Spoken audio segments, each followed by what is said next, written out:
আজকের সবার সম্মানিত সভাপতি, প্রধান অতিথি, উপস্থিত নেতৃবৃন্দ এবং আমার সামনে উপবিষ্ট আমার মা বোন ভাইয়েরা, আসসালামু আলাইকুম।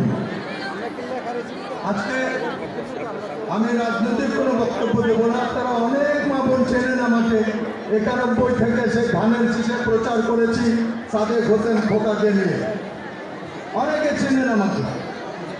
আজকে আমার আপন ভাগিনা, আমার বড় বোনের ছেলে হামিদুর রহমান হামিদ সাহেবকে নিয়ে আবার উপস্থিত হয়েছি এখানে।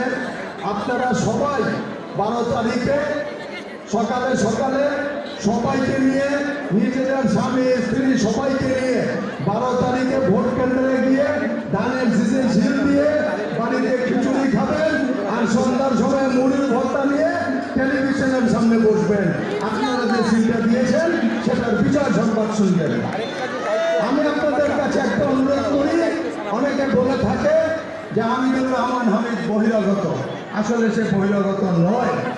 আমার বোনকে বিয়ে দিয়েছে মাহাতুলি, এই যে ছেলেটা বসে রয়েছে সে তার চাচাতো ভাই, তাদের বাসায় মাহাতুলিতে।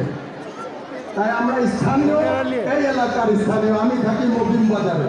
আর আপনাদের আরো একটা কথা বলে যায়, সে অত্যন্ত আজকের থেকে নয়, সে 20 বছর যাবত থেকে আমার মসজিদে 12 বছর আগে আমি দিয়েছি 10 লক্ষ টাকা দিয়েছে আমাকে। 5-6 বছর পরে আমাকে 5টা এসি লাগিয়ে দিয়েছে, 5টো নিয়েছি। সেটা আজকে নয়, সেটা নির্বাচনের জন্য নয়। জাফর সাহেব বলে গেলেন যে সেটা নির্বাচনের জন্য নয়। তিনি আগের থেকেই জানছেন এবং এখনো তিনি তার হাত খোলা, হাত তার নেবার নয়। তাই আপনাদের কাছে অনুরোধ জানাই যে এই লোকটিকে যদি নির্বাচিত করবেন তাহলে সরকারি সহযোগিতা পেয়ে আরো আপনাদেরকে ভালোভাবে উন্নতি করতে পারবে। এই রাস্তাঘাট, পানি যেগুলো আছে, গ্যাসের সমস্যা আছে, পানির সমস্যা আছে, পায়ের নিষ্কানের সমস্যা আছে, সমস্ত কিছু ইনশাআল্লাহ তিনি করে দেবেন, এইটুকু আমার আশ্বাস। আপনাদের সবাইকে ধন্যবাদ জানাই।